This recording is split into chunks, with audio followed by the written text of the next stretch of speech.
최고위원회의 시작하겠습니다. 내일부터 이른바 이틀막 법이 시행이 됩니다.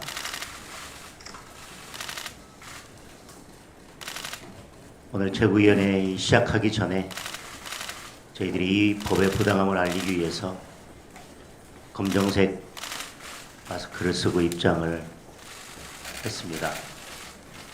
구체적인 말씀은 조금 이따 다시 드리도록 하겠습니다. 마스크를 벗고 최고위원회를 진행하겠습니다.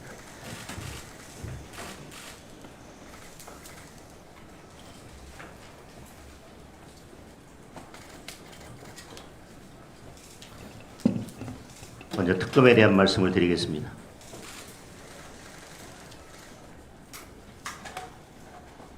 참여권 회복을 위한 특검에 대해서 또다시 민주당이 침대 특검 작전을 들고 나왔습니다. 통일교 특검 때처럼 말로만 특검을 한다고 이야기하고 드러누워서 시간만 끌다가 결국은 특검을 무산시키겠다는 작전입니다.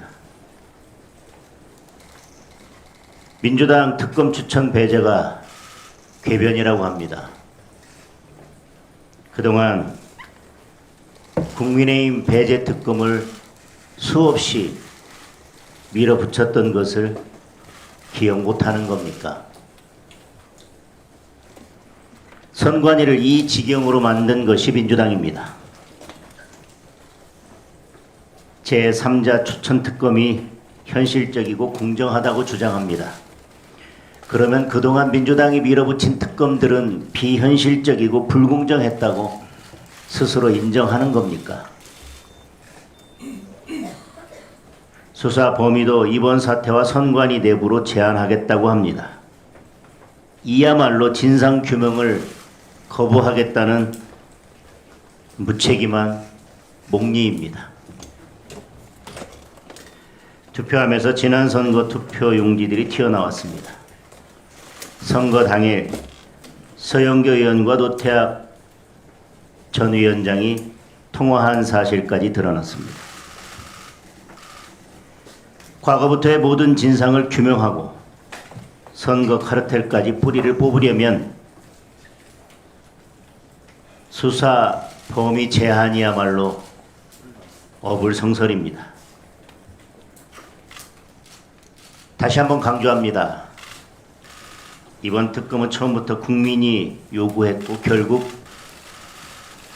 국민이 민주당의 특검 수용까지 관철시킨 특검입니다. 국민이 바라는 특검은 야당 추천, 수사 범위 무제한입니다. 그래야 국민이 수사 결과를 믿을 수 있습니다. 민주당이 했던 특검대로만 하면 됩니다. 지금도 이재명, 박진구, 위초란이 선관위를 장악하고 있습니다. 이 순간에도 증거를 인멸하고 있습니다. 1분 1초가 급합니다. 침대 특검으로 버틴다면 결국 정권 몰락의 속도만 높아질 것입니다. 결국 국민의 퇴장 명령을 받게 될 것입니다. 즉각 제대로 된 국민 특검을 수용하기 바랍니다.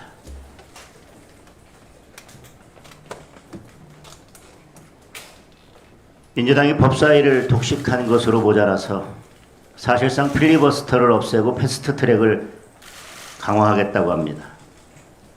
국회 본회의장을 민주당 의총장으로 만들겠다는 심산입니다.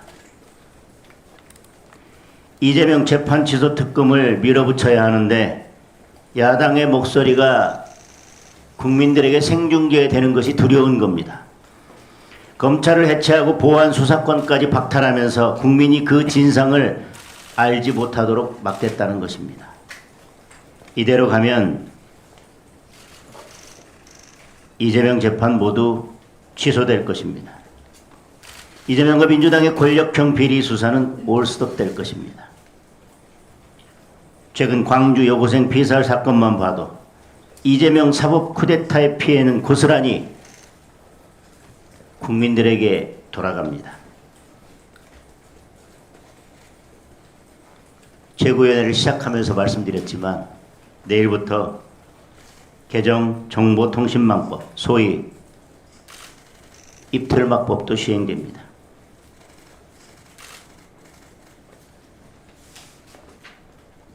공소 취소를 앞두고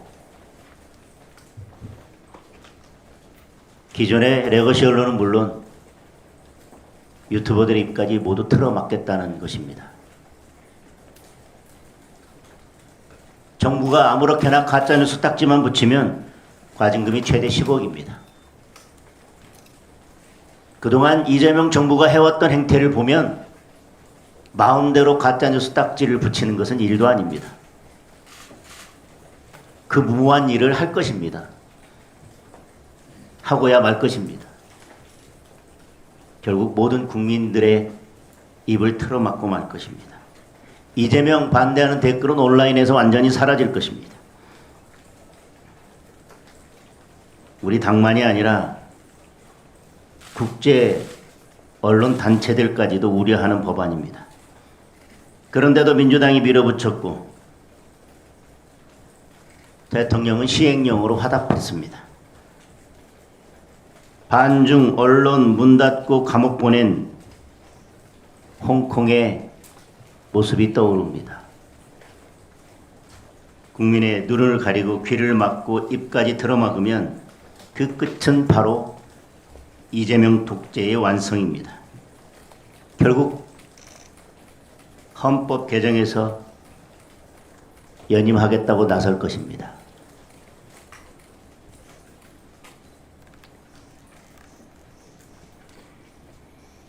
지금 이야기하는 원포인트 개정, 헌법 개정도 아마 그를 위한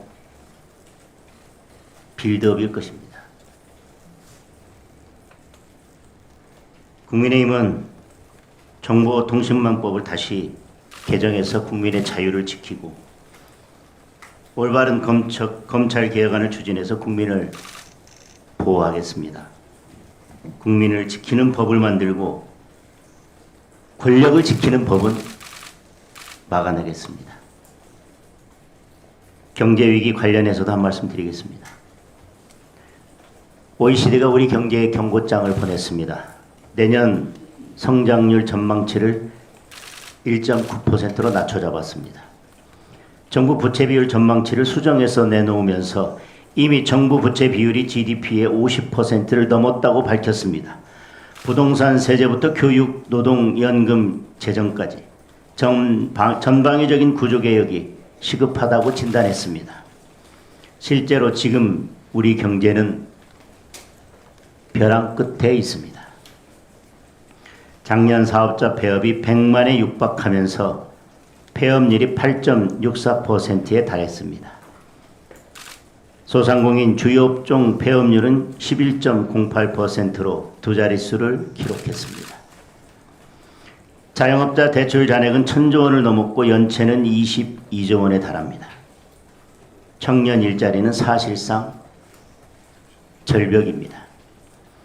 그나마 힘겹게 버티고 있는 기업들은 노란봉투법의 태풍 앞에 마음을 졸이고 있습니다. 협력업체들까지 성과급 내놓으라고 줄 파업에 나서면 우리 경제는 회복 불가능한 내상을 입게 될 것입니다. 이재명 정부의 경제정책이 근본적으로 잘못됐음을 이제라도 깨달아야 합니다.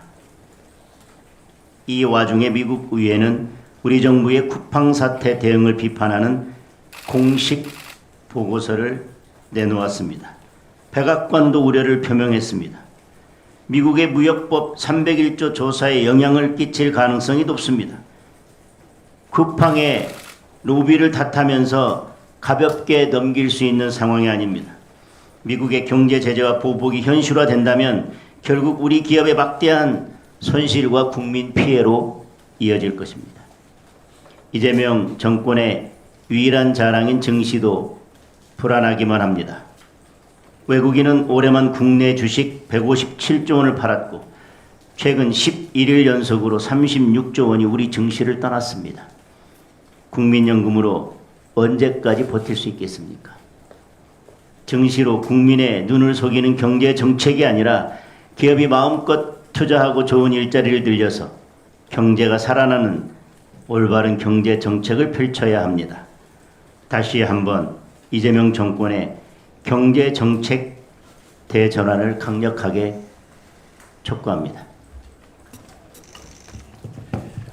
당 대표님께서도 말씀하셨지만 저도 온라인 입틀망법에 대해서 한 말씀 드리겠습니다. 내일부터 정보통신망법, 즉 온라인 입틀망법이 시행됩니다. 벌써 누리꾼들은 이제 댓글 쓰기도 겁난다, 내일부터는 간접 화법을 써야 한다며 검열 포비아에 시달리고 있습니다. 오죽하면 참여연대, 민병 같은 친여 성향 단체까지 공론의장 위축을 우려하며 이 악법을 반대했겠습니까? 입틀막법에 따르면 온라인상 허위 조작 정보 유통 시 손해액의 최대 5배까지 징벌적 손해배상을 물을 수 있습니다.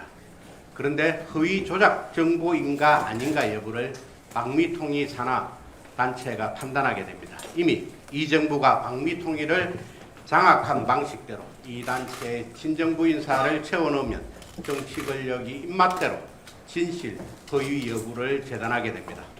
통제와 검열의 독재 권력이 시작되는 것입니다. 더구나 온라인 입틀막법은 대규모 온라인 플랫폼 사업자에게 해당 정보의 삭제 및 차단 등 유통방지 업무를 강제합니다. 플랫폼은 권력의 눈치를 보며 사전 검열을 할 것이고 이용자는 고소고발이 두려워 자기 검열에 갇히게 될 것입니다. 민주당은 허위사실 유포를 운운할 자격 자체가 없는 집단입니다. 과거 김대업 병풍 사건부터 광우병 괴담, 사덕, 전답타 괴담, 후쿠시마 괴담, 최근에는 연어 술 파티 괴담까지 그야말로 가짜뉴스 촉법 정당이 바로 민주당 아닙니까? 만약 민주당의 허위 조작 선동 역사가 하나하나 입틀막법으로 처벌받았다면 손해배상금 납부하다가 당사까지 팔고 그리로 내앉았을 것입니다. 허위사실 유포로 짭짤한 이익을 챙겨왔던 민주당이 이제는 허위사실을 단속하겠다며 헌법이 보장한 표현의 자유를 억압하겠다니 역사의 아이러니입니다. 온라인 입틀막법은 헌법이 보장한 표현의 자유를 억압하고 민주주의의 근간인 공론의 장을 심각하게 파괴할 수밖에 없습니다. 명백한 위헌이고 희대의 악법입니다. 우선 시행을 즉시 유예하고 독소조항을 삭제하기 위한 재개정 논의에 착수할 것을 민주당에 제안합니다. 선관위가 반성커녕 정신을 못 차리고 있습니다. 국회 회의록 제출 요구를 회피하기 위한 꼼수 제출 검토 문건에 이어 선관위원 사퇴 요구를 막기 위한 사퇴론 대응 검토 문건까지 작성한 것으로 드러났습니다. 6.3 선거관리 참사의 주범 선관위가 사퇴 수습보다는 본인들의 안위를 위해 국회와 국민을 기만하고 진실을 은폐할 방법만 궁리했다니 분노를 금할 수 없습니다. 이토록 부도덕한 선관위의 운명은 오직 해체뿐입니다. 이 같은 선관위의 범죄 은폐 의혹까지도 모조리 특검 수사로 진상 규명해야 합니다. 그런데 민주당은 특검 출정권에서 민주당을 배제해야 한다는 야당의 당연한 요구를 궤변 어불성설이라고 주장합니다. 우선 이번 특검의 수사 대상에는 선관위뿐만 아니라 선거 지원 업무를 소관하는 행안위가 포함될 수밖에 없습니다. 아울러 이번 특검 수사 대상 1호는 대통령의 밥 친구 위철한 직무대행입니다. 민주당 윤리심판원장 출신이고 이재명 대통령 지지 선언을 했던 과거가 있고 이재명 대통령이 지명한 인물입니다. 따라서 이해 당사자 배제 원칙에 따라 민주당의 특검 추천권은 당연히 배제되어야 합니다. 그리고 민주당이 느닷없이 대한변협 등 제3자 추천을 꺼내들었습니다. 위철한 대행이 대한변협 회장 출신이라는 점에서 이 역시 수용할 수 없습니다. 노태학 대법관이 중앙선관위원장을 겸임했고 현직 판사들이 시도, 시군구 선관위원장 또 겸직하는 구조에서 대법원 추천 방식도 검토할 가치가 없습니다. 민주당이나 대한변협이 특검을 추천하겠다는 것은 운이만 특검하겠다는 대국민 눈속임에 불과합니다. 더불어민주당은 엄정한 진상